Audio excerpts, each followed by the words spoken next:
بالعلم والسنة نحذو خطى الجنة وكتاب بارينا هو أعظم المنة.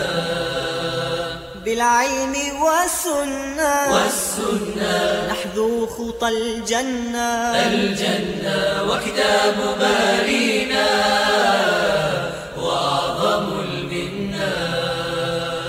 لا أكتم القلب سرا بما خبتم القلب سرا بما خب هي نبعنا الصافي، هي خير من ربى. الجيل رهن يديك وديعة بيديك.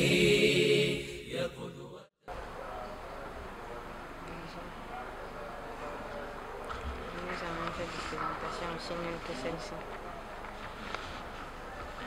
C'est clair que c'était pas préparé.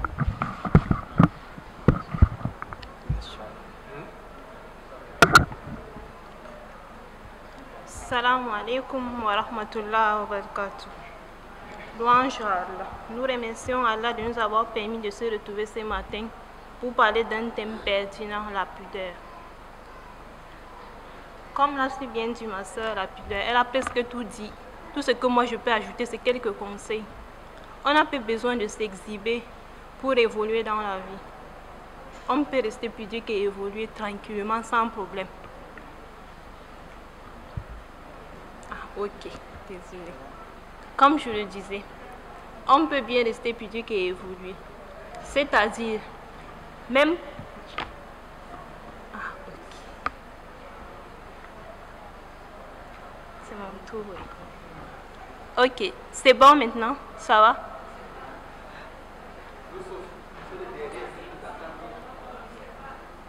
Derrière, ça, on n'entend pas là-bas derrière. Jusqu'à présent. Hein?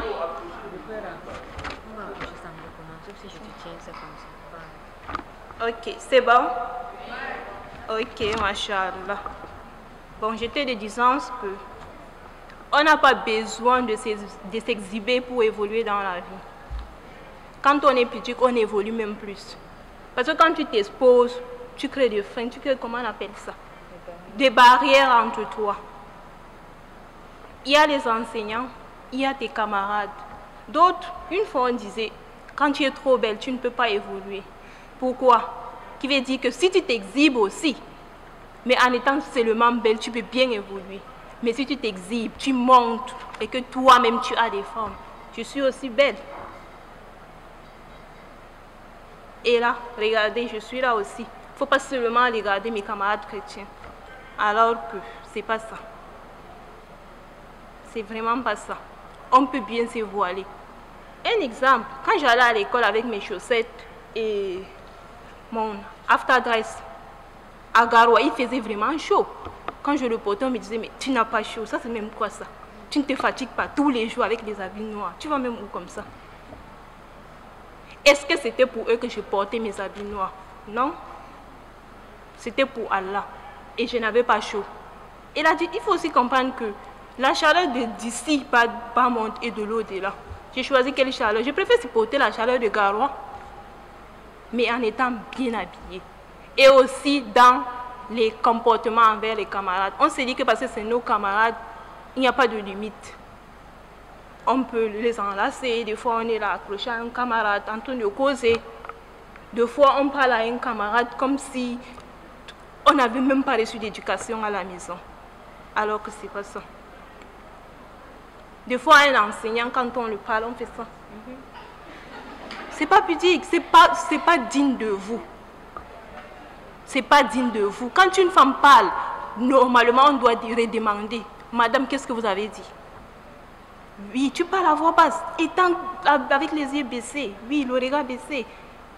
Mais quand tu parles, tu soulèves les yeux, tu regardes une personne, ça fait peur, c'est frustrant, hein? Parce qu'il y a souvent, il y a d'autres hommes même qui ne supportent pas ce regard, ils préfèrent se baisser. Et quand ils se baissent, c'est toi qui le suis avec le regard.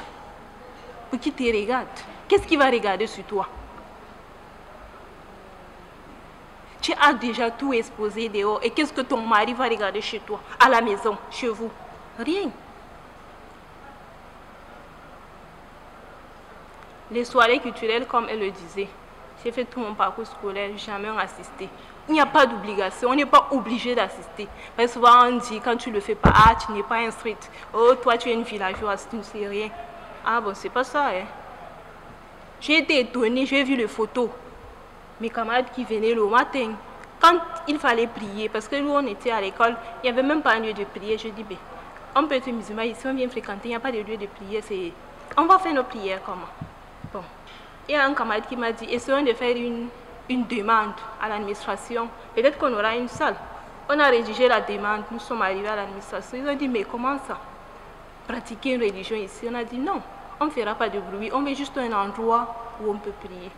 Ils ont dit, bon, il y a une salle derrière, si vous voulez laver et entretenir, pas de problème. On priait. Avant l'heure de la prière, elles étaient là. Vous finissez même, elles sont toujours là en train de faire les astras et autres. Mais la photo de la soirée culturelle, waouh! J'ai été traumatisée. Les mini-jupes, les robes, les mèches. Pourquoi? Pour montrer quoi? Elles sont plus belles que les femmes arabes qui se voilent? Non. Elles ont les longs cheveux plus que les femmes arabes? Non. Les femmes des prophètes qui se voilaient, elles sont plus belles que ces femmes? Non. Pourquoi alors s'exhiber? Alors qu'on peut bien s'habiller, bien se comporter. Même dans le lieu de service. Il y a d'autres qui disent que c'est mon collègue. On peut tous se dire, on peut communiquer comme on veut, il n'y a pas de problème. Quand il vient le matin, bonjour, bonjour, bonjour. Une fois, un exemple toujours, j'étais arrivée à l'hôpital. Le docteur est arrivé. Bonjour, bonjour, il m'a tendu la main, j'ai fait ça. Le surveillant me dit, c'est le docteur. Je dis, et mon surveillant, c'est le docteur. Et moi, je suis élève infirmière. Je ne le salue pas parce que ma religion ne me permet pas de le saluer. Et il est passé. On n'est pas obligé de tendre la main. À l'exemple d'une autre femme qui travaille à la BEAC, presque toutes les femmes défilaient, sauf elle. Qu'est-ce qui la distinguait alors des autres femmes? C'était sa pudeur, elle était pudique. Sa façon de s'habiller.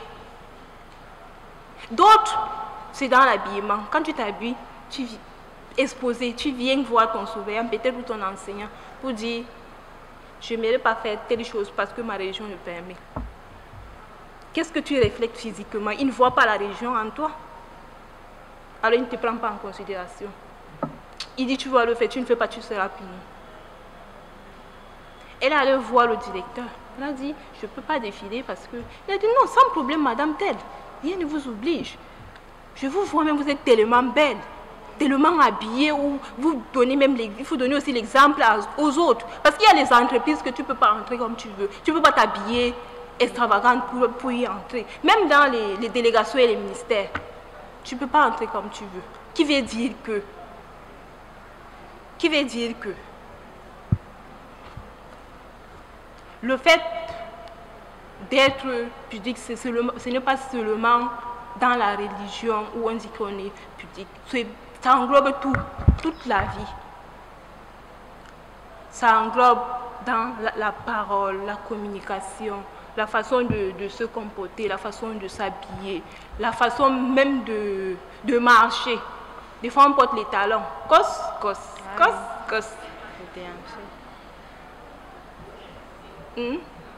Qui passe là? Quand tu passes cos, on essaie de voir qui est là, qui est en train de passer. Et là, pardon? Ok.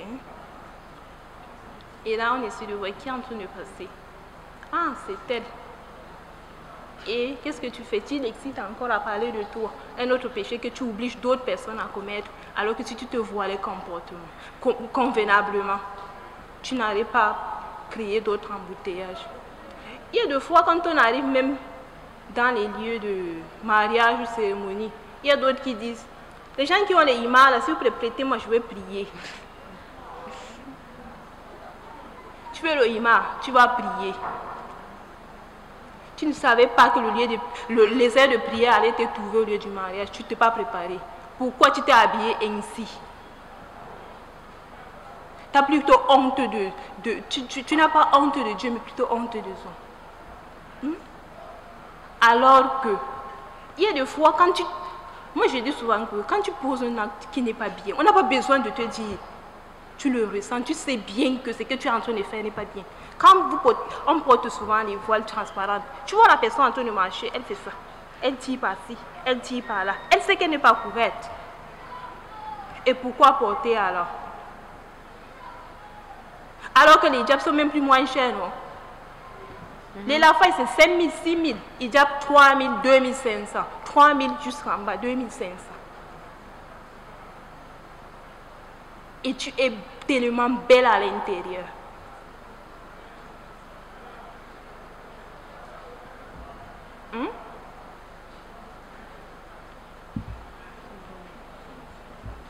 Ok.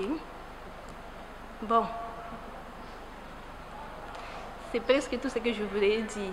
Qu'on n'a pas besoin de s'exhiber pour évoluer dans la vie. On peut bien rester pudique et évoluer. Comme elle a pris l'exemple de 2 formidables femmes qu'elle vient de dire, on n'a pas besoin de s'exposer. On n'a pas besoin de montrer qu'on est instruite. Non. On n'a pas besoin de tout ça. On est pudique, ça englobe tout et on est responsable et on évolue avec toute la bénédiction et des dieux et des entourages même qui disent que cette fille est pudique, que Dieu, qu'Allah la bénisse parce qu'elle est ceci, avec cette bénédiction, la bénédiction des enseignants et tout. Et on évolue, masha'Allah. Ok, c'était tout. J'espère que... Salam alaikum wa rahmatullahi wa barakatuh.